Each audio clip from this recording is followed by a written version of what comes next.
Wendigo school किस जीव की स्पीशीज की खोपड़ी का कंकाल है? ए बुल यानी बैल, बी डियर यानी हिरन, या फिर सी गोट यानी बकरी? सही जवाब कर दो कमेंट, क्योंकि रैंडमली एक सही कमेंट को पिन किया जाएगा। हेलो फ्रेंड्स, प्लैनेट यूजर रहस्य में आपका स्वागत है। वेंडिगो एक माइथोलॉजिकल क्रिएचर है जिसकी कहानियां कनाडा के जंगलों में जन्म लेती हैं। सदियों से कनेडियन फोकलोर ने इसकी स्टोरीज को आज तक जिंदा रखा है। बट आज हम इसके बारे में बात नहीं करेंगे, बल्कि हम बात करेंगे इसी वेंडिगो स्कल से कुछ हद तक इंस्पायर्ड SCP-323 वेंडिगो स्कल की। अभी मजा आएगा ना भिड़ो, जो एक खोपड़ी का कंकाल है जिसे शरीर की जरूरत है। एंड फॉर दैट वो इंसानों को अपनी तरफ बुलाता है और उनके ब्रेन को मैनिपुलेट करके उन्हें खुद को हेलमेट की तरह पहनाने की कोशिश करता है। तो आखिर कौन है ये वेंडिगो स्कल, ये आया कहाँ से है और इसकी पावर्स, इसका मोटिव क्या है? इन सभी सवालों के जवाब जानेंगे हम आज। आप बस वीडियो पूरा देखिएगा और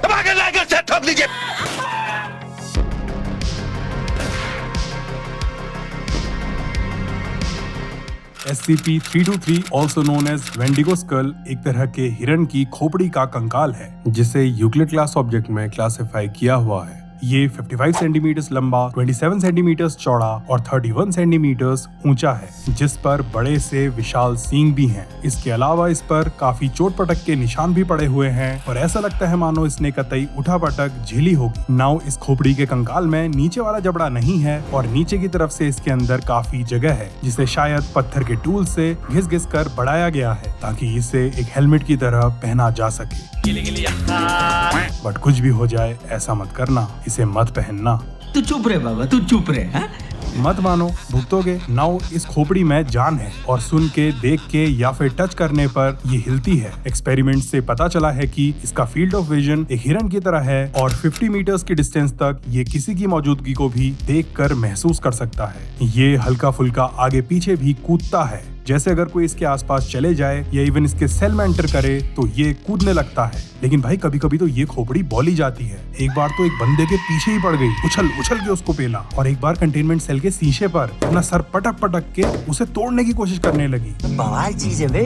अरे आगे सुनो, कतई खतरनाक आइटम है। इस वाली खोपड़ी एक तरह की माइंड कंट्रोलिंग वेव्स छोड़ती है जो इसके 15 मीटर्स के रेडियस में फैली रहती हैं, और जो बंदा इन वेव्स की चपेट में आ गया ना, उसे इंसानी मांस खाने की टाप लगने लगेगी। वो वायलेंट हो जाएगा, चवन्नी हिल जाएगी भाई उसकी, सही गलत में अंतर नहीं कर पाएगा भाई वो। और जो बेचारा 1 घंटे तक इस स्कल के पास रह गया ना, 74% चांस है कि वो इस खोपड़ी में अपना खोपड़ा डालने की कोशिश करेगा। अगर फिट आ गया तो ठीक है, नहीं तो बाबू भैया जिंदाबाद।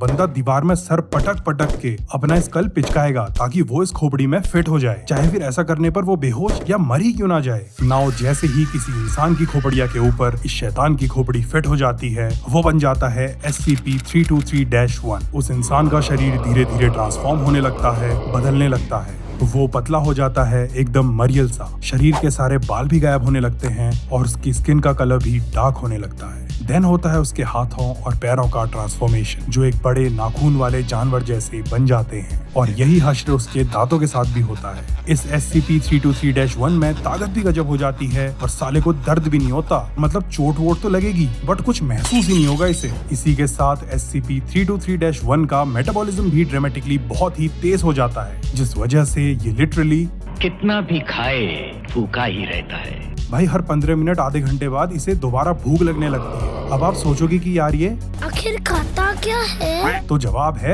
इंसान। बचा तो ये सब कुछ सकता है, एनर्जी सब चीजों से ले सकता है, but he loves to eat human flesh. ना अगर खाने की कमी हो रही हो तो या तो ये एक जगह बैठ जाएगा ताकि इसके शरीर की कम से कम ताकत बर्बाद हो, या लाशें ढूंढने लगेगा, कब्रें खोद डालेगा, एंड एट लास्ट साला खुद ही को खाने लगेगा।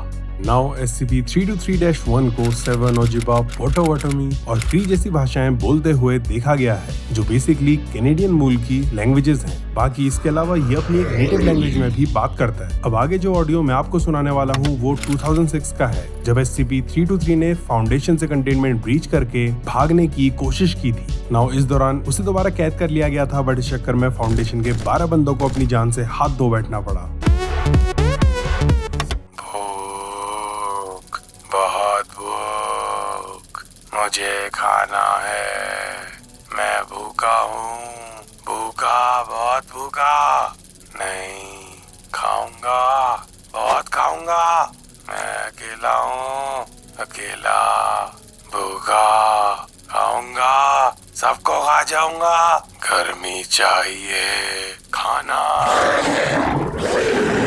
अब अगर बात करें कि आखिर एससीपी फाउंडेशन ने SCP-323 को कब और कैसे पकड़ा, तो भाई कई सालों पहले तारीख थी 9 दिसंबर 1997 जब एससीपी फाउंडेशन ने इस मिस्टीरियस खोपड़ी को डिस्कवर किया था। कनाडा की बिटर्न लेक के किनारे बसे एक गांव के लोग SCP-323-1 को पाले हुए थे। वो उसे खुश करने के लिए इंसानों की बलि दिया करते थे, लोगों को मारकर वेंडिगो को खाने के लिए दिया करते थे। नाउ इन्वेस्टिगेशन से पता चला है कि इन किलिंग्स में कई लोग इन्वॉल्व थे, जिनसे पूछताछ के बाद फाउंडेशन ने सबकी मेमोरीज मिटा दी और मीडिया वगैरह में छपवा दिया कि एक सीरियल किलर खुला घूम रहा है और वो सारे मर्डर्स उसी ने किए हैं। I am sorry, Babu. After that जब उस SCP-323-1 को साइट 91 ले जाया जा रहा था, तब रास्ते में भूखे रहने की वजह से उसकी मौत हो गई। नाउ जेम्स नमगूस उसी गांव का एक बंदा था जो लोगों की हत्याएं करके उनकी लाशें SCP-323-1 के पास लाया करता था। इसलिए फाउंडेशन ने उसका इंटरव्यू लेकर उसकी याददाश्त मिटा दी। जेम्स नमगूस का इंटरव्यू। तुम्हारा नाम क्या है? जेम्स नामागूस। क्या उन मर्डर्स में तुम्हारा हाथ था? हाँ, मैं उन लाशों को वेंडिगो के पास ले जाया करता था। उस जीव के बारे में क्या जानते हो तुम?